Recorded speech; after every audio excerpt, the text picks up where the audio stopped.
Hello everyone, it's Shane Kanto, your Wasteland reviewer, and I'm here to review Talking to Strangers by Malcolm Gladwell.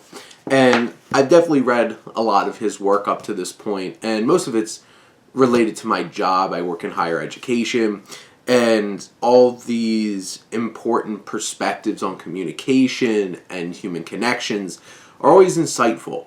And there's always great stories in his books that I could use as a case study in a training to help problem solve. And this one in particular focuses on what we should know about the people we don't know.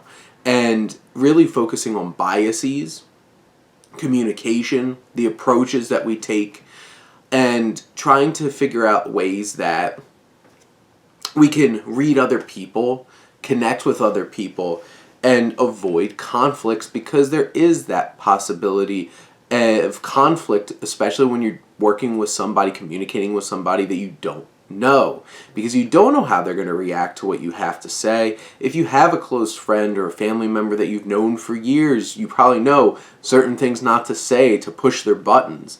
And one of the big things that this focuses on is, right off the bat, interacting with the police, with people of color, and talking about a couple of different situations, especially in particular where we start off and then where we end is with the Sandra Bland story, and how that could have been diffused differently, how you could have communicated differently to not escalate but to de-escalate a situation, because we all come into conflict, and this book gives a lot of perspective on how to navigate those kinds of communications, those interactions with people.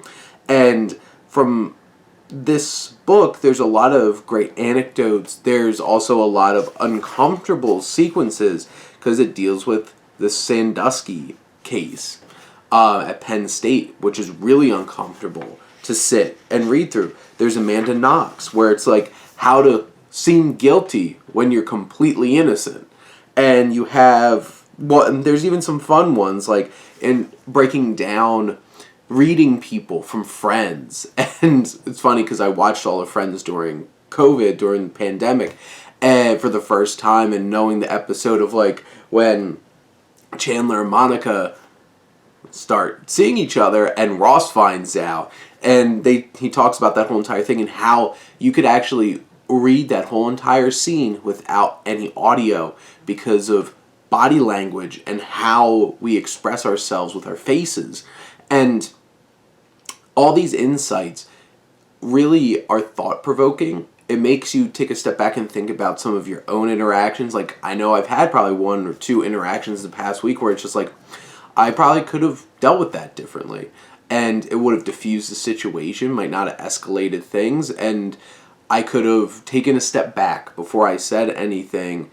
And it's one of those kinds of things where it's you have these interactions that are always going to happen. There's always the possibility of conflict, but Malcolm Gladwell is able to make his writing so easy to process, but still meaningful and poignant. So the readability of his books are very easy, but you have such depth to what it's trying to portray and explain. And through all these case studies in this book, and his perspectives in between those case studies, and just his acknowledgement of different stories and situations and approaches, this is a very insightful read that'll help you be able to think about how to interact with things in the future and how to avoid those kinds of conflicts that don't need to happen. Because obviously there's always going to be conflict, and some conflicts need to happen. You need to confront things sometimes, but there's always an approach to do it, and I feel like this book offers up really meaningful and effective ways of processing those conflicts in a meaningful and, productive way. So, highly recommend this one. So if you haven't read any Malcolm Gladwell, definitely do so. This is a great place to start. But those are my thoughts on Talking to Strangers. Let me know what you think, and let's talk some books. But thank you as always for tuning in and supporting your Wasteland reviewer.